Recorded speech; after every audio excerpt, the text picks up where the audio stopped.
All right, I'm here with Aoife, Finn and Liam. As you can see, they're all set and ready to go for the World Championships 2018 in Aarhus in Denmark. It's a big summer, folks. Aoife, I might just start with yourself. You might just explain the significance of the World Championships this year, in particular context of the Olympics. Well, it's our first and biggest opportunity to qualify for the 2020 Olympics, and it's also sailing is going to be the first sport that has the opportunity to qualify for the 2020 Olympics. So it's pretty major. Like for me, 40% of the 2020 places are going at the Worlds, and it's it's going to be a pretty big event.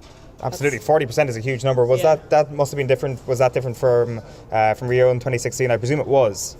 The qualifications for the laser, what myself and Liam are sailing, was there was a much bigger quota for the Olympics last time around.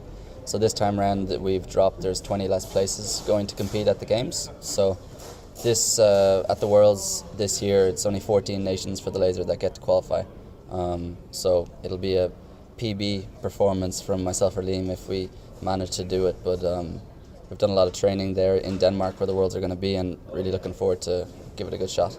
And Liam, is it really the Olympics that you're looking at in relation to this event? Because it is the World Championships, it is a huge event to be successful in its own rights, right?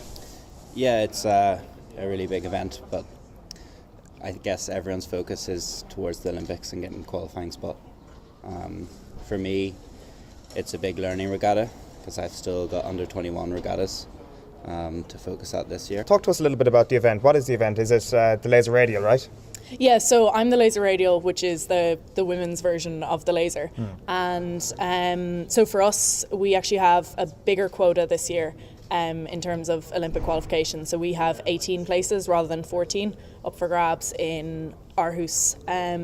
So it's a pretty competitive class. I mean, people sail it from kind of 14 years of age up until 30, early 30s, and there's going to be Olympic medalists and world champions and everything there in Aarhus, so it's definitely going to be tough, but should be challenging. But I think for me, it would be, if I was to pull it off in Aarhus, it would be a really, really good result. I think it would be challenging, but it is doable kind of based on my past results. I was 21st at the Europeans last year, which was, if I was to repeat that, it would be good enough. It is an interesting one when you mentioned the high calibre of competitors that are going to be up against you in Denmark over the next couple of weeks. And I guess there is kind of a blurring of the lines between learning from that high level competition and also from going at it from your own perspective to qualify for the Olympics, because it's only really in hindsight, if things don't work out, that you will get to appreciate the experience of learning from those other people that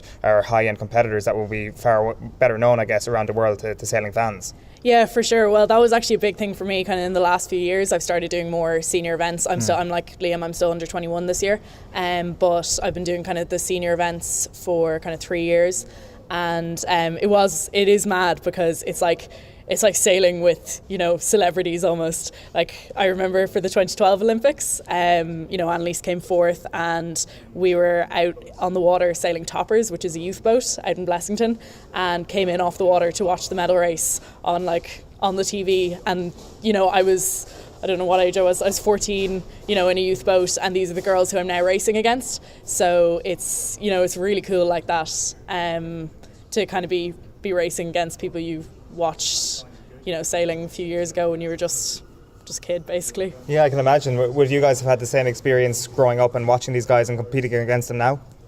Yeah, absolutely. You kind of have to forget that these are the guys that you were looking up to before you got into the class. I remember in Rio I was the youngest competitor in the laser class, and kind of had to stop yourself from looking around and thinking, oh, maybe this guy's going to medal, maybe this is a world champion right beside me. But I think it's the more experience you get, the more it doesn't faze you. And now 3 years in, I'm 3 years into kind of competing at a high level in the senior circuit, and you don't really think about these things anymore. It's just focusing on yourself and trying to do the best you can. Just to take one quick pit stop here in terms of an explainer, you might just explain to people at home who don't know the difference, for example, between the laser and the 49er. Is it a huge shift to go from one to the other? What is the major difference between the two? Absolutely, yeah. There's a very, very big difference. You guys might be able to help me out. The lasers is a single-handed boat, so it's just one person on the boat, and the 49er, I guess, is a much faster, flashier two-person boat. So ours is more tactical. Boats are much closer, and it's really a fight. And you could probably say the 49er is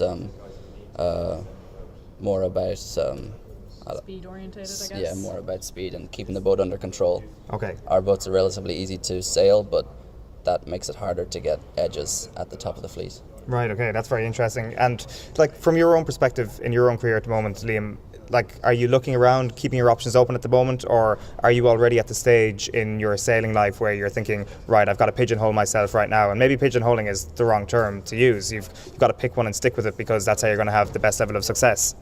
Yeah, at the moment I'm definitely, I think laser's the way to go. I think in the future if I have success in the laser I'll think about moving, but I kind of, once I've stuck at something, I want to get really good at it and then see after that where to go. At what point did you know you'd be able to be a national sailor? Was it like 14 years old, as Aoife said? Was that when you started properly and you started to realise, wow, I'm pretty good at this thing?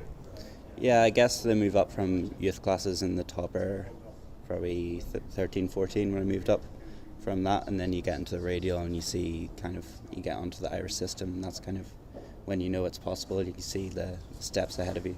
And I guess those steps... Liam's being modest. He was the world champion in the youth boat, so he knew from a fairly young age that he was pretty maybe good. I'm good at this. World champion, I'll give it a go, hey? Yeah. So talk to us about that World Championship. What age group was that at, and when did this happen? It's in 2013 in the topper class. I was in France, the event, so I'd done 3 World Championships at that stage, and I was getting close to the win, so I was... It must feel pretty good to be the best in the world at something, right? Yeah, no, it feels great. Your man here finished second. He took my record. No. Just pipped him. It's okay. It's okay. I'm happy. Not I'm that happy. year. That's it. So there's clearly, like, judging by the volume, judging by some of the trailblazers we've had in the sport, there is an internal rivalry, and it's a healthy rivalry, right? Absolutely, yeah. Everybody wants to be the best, wants to be number one. We've all had a lot of success in youth classes. We have a very young team, Irish sailing team right now. I think the average age is 21 or 22. So we've all been really successful in youth classes, and now it's just about bridging the gap and trying to catch up to the older guys and repeat that success in the senior classes. To what extent, Aoife, do you think that the coverage of sailing is growing and people's awareness and I guess people's knowledge of the sport is growing as a result of what we've seen in the Olympics? Huge success, obviously, in recent years. Yeah, it was great. Like, I think obviously Annalise's results have just, raised awareness to no end across country about like the sport that we do, and that's absolutely fantastic because it's kind of just talking to someone who isn't a sailor, and a few years ago you'd say you were a sailor and they go, oh, that's nice, now that's a lovely hobby there, but nowadays, almost. yeah, whereas nowadays it's like, oh really, that's great, oh, you know Annalise Murphy, do you? And it's a proper sport now. And I was thinking earlier, like in Rio 2016 our 2 medals were boating, and it's quite nice to have that kind of even just that awareness of that our sport is a sport.